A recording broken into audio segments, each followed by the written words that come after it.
Mana qip-qizil qilib ovqat qilganmiz. Loviyalari bor, kartoshkasi bor, moshlari bor. Ajoyib chiqibdi.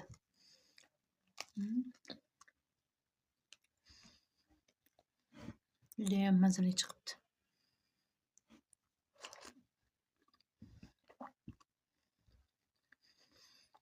Ko'p kishilar buncha ko'p ovqat yeysiz degan. Voydod, uncha ko'p ovqat yemayman. Ertalab yemasam, obedda yeyman. Kechqurun mana hozir soat 6 bo'lyapti. 6 da yeyapman. Boshqa yeyotganim yo'q-ku. Xafa qilib qo'yaman ham demaysizlar. Ovqat yesangiz albatta turibsiz yemang. Turib bilan juda ham mazali, ham turib ko'p vitaminga boy.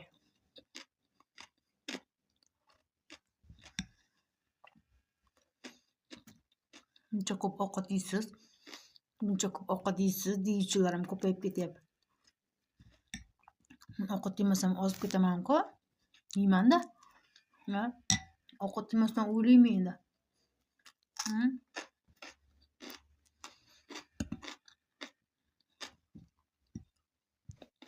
Shuncha ovqat ham yeb turish kerak.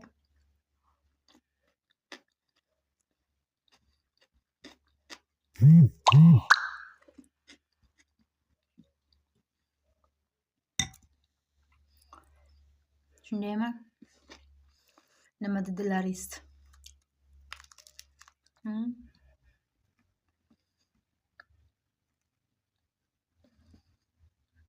Bizda biram yomg'ir yog'yapti. Maydalab yomg'ir yog'ib yotibdi.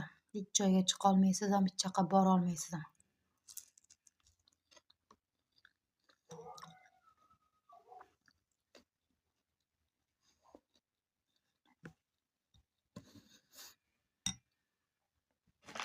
Bugun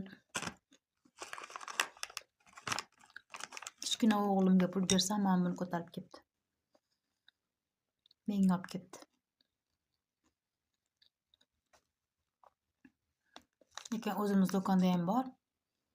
Nimagadir boshqa do'kondan olib kelib menga berishni xohlabdi. Qarang, nam salfetka.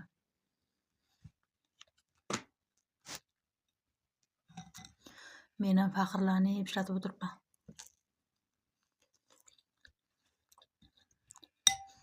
Men uchun olib ketdi deb.